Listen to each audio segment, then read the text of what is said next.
బాగుంది.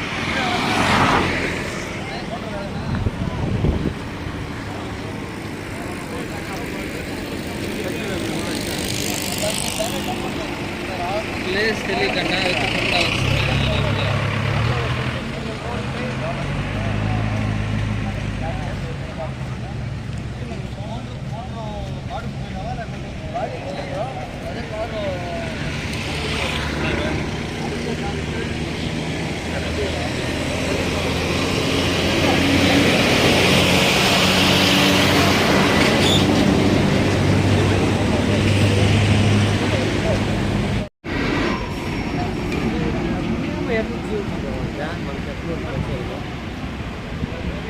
దగ్గర ఏముంది చూడాలి ఎవరు గాయపడలేదు.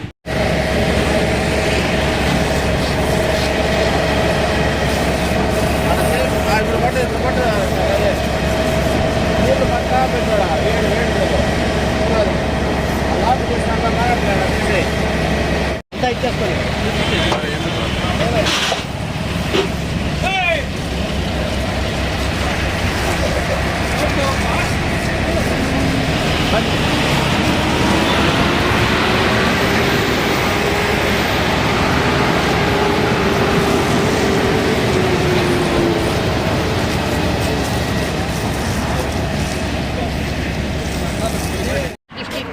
తిరునామలకి పోయి వస్తా ఉంటే సడన్గా సుమో అంటుకొనేసా మేము సడన్గా కిందికి దిగేసి మాకు ఎవరికి ఏం ప్రాబ్లం లేదు. అంతేమీ ఈశ్వరంపై కాపాడిండేది, మొగలు ఈశ్వరంపై కాపాడిండేది. దేవుని ఆశీస్సులు మాకుండాయి. ఎక్కడి నుంచి ఎక్కడికి వస్తాను మొత్తం? సార్ నా పేరు రమేష్ అని, మాది ముల్బాగల్ ఇంకా తిరునామలకి వెళ్ళాము. అక్కడ దర్శనం చేసుకుని రిటర్న్ వచ్చేటప్పుడు మొగల్ ఘట్న ఇక్కడ వస్తా ఉంటే సడన్గా ఏకదమ్ స్మోక్ వచ్చేసా. దానికి టక్కని నేను గాడి సైడ్లోకి వేసి ఫస్ట్ కార్లో ఉండే వాళ్ళంతా ఫస్ట్ అవుట్ సైడ్ దింపేసి ఇచ్చేస్తామే.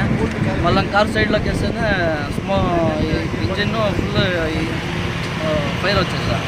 టక్కని ఏంటంటే నేను వీళ్ళకి ఫోన్ చేస్తాను, ఫైర్ ఇంజిన్ ఉంది. మళ్ళీ పోలీస్ డిపార్ట్మెంట్ వాళ్ళకి ఫోన్ చేస్తాను. టక్కని వచ్చి వాళ్ళు ఇచ్చేసి ఇక్కడ రోడ్ అంతా బ్లాక్ అయిందా, దాన్ని అంతా క్లియర్ చేసి సార్ 7 మెంబర్స్ ఆడలు ఉన్నారా? ఉండ్రే, బట్ ఎవరికేమి దేవుని ధర్మాన్ని ఎవరికేం కాలేదు. బట్ సేఫ్గా పోయి సేఫ్గా వచ్చే టైంలో మాకు ఈ ఘాట్ దింది ఇంకా కొంచెం తొందర అయ్యా. సార్ నాకే ఐడియా లేదు, బట్ సడన్గా స్మోక్ వచ్చింది గమనించే నేను సైడ్లోకి వేస్తాను. ఫస్ట్ ఎవరికి ఇబ్బంది కలగకూడదు అని సైడ్లోకి వేస్తాను. అయినంత నేను ప్రయత్నం చేస్తున్నాయి ఆపేకి, బట్ నన్ను ఇంకా కాలేదు. ఫైర్ ఓవర్ అయిపోయేదానికి నేను ఫైర్ ఇంజిన్ వాళ్ళకి కాంటాక్ట్ చేస్తే టక్కన వచ్చి వాళ్ళు రోడ్ అంతా క్లియర్ చేసి ప్రాబ్లమ్ సాల్వ్ చేసి నేనా. ఇప్పుడు స్మోక్ వచ్చి ఇంజిన్లో వచ్చిందా ఏసీలో వచ్చింది? ఏసీలో వచ్చింది చూస్తే దాన్ని ఇంకా టక్కన నేను సైడ్లోకి వేస్తాను. వెహికల్ లేదు సార్, మాకు తెలిసిండే వాళ్ళు ఇచ్చారు. ఇట్లా ఫ్యామిలీ టెంపుల్కి పోతా ఉండమంటే ఇచ్చారే, బట్ వస్తా ఇట్లా అయింది. మాకు 10:40కి పరికాలు వచ్చింది. 10:45 నిమిషాలకి మేము స్పాట్కి వచ్చేసినాము. ఇక్కడ మేము వచ్చేసరికి స్కార్పియో వాహనంలో పొగలు వస్తూ ఉండి మంట ఉండింది, ఫుల్గా ఉండింది. మేము వచ్చి దాన్ని ఆర్పినాము. డ్రైవర్ని అడిగితే ఏసీ నుంచి పొగ వస్తూ ఉంది, దానివల్ల మేము బండి పక్కగా నిలిపినామని పడినారు. ఎవరికి కానీ ప్రాణాపాయం కానీ గాయాలు కానీ లేదు. కాకపోతే ఈ ఘాట్ రోడ్ ఏమంటే ఎప్పుడు ప్రమాదాలు జరుగుతూనే ఉన్నాయి. ఈ రోడ్డు డిజైన్ సరిలేదు. పోయేటప్పుడేమో ఫుల్ డౌన్ ఉంది, కింద చెరువు దగ్గర ఒక స్పీడ్ బ్రేకర్లు కొన్ని పెట్టినారు. దాని ముందు హైట్ ఉంటుంది, పోవడం ఫుల్ ఫాస్ట్గా పోయేదాకా ఒకేసారి స్పీడ్ బ్రేకర్ వేసినప్పుడు వాళ్ళు బ్రేక్ వేస్తారు. దాని వెనుక ఉండే బండ్లన్నీ దాని ముందు ఉండే బండ్లు బ్రేక్ వేసిన బండ్లు గుద్దుకొని యాక్సిడెంట్లు ఎక్కువ జరుగుతున్నాయి. స్పీడ్ బ్రేకర్ వేయక ముందు కన్నా వేసిన తర్వాత ఎక్కువ జరుగుతున్నాయి.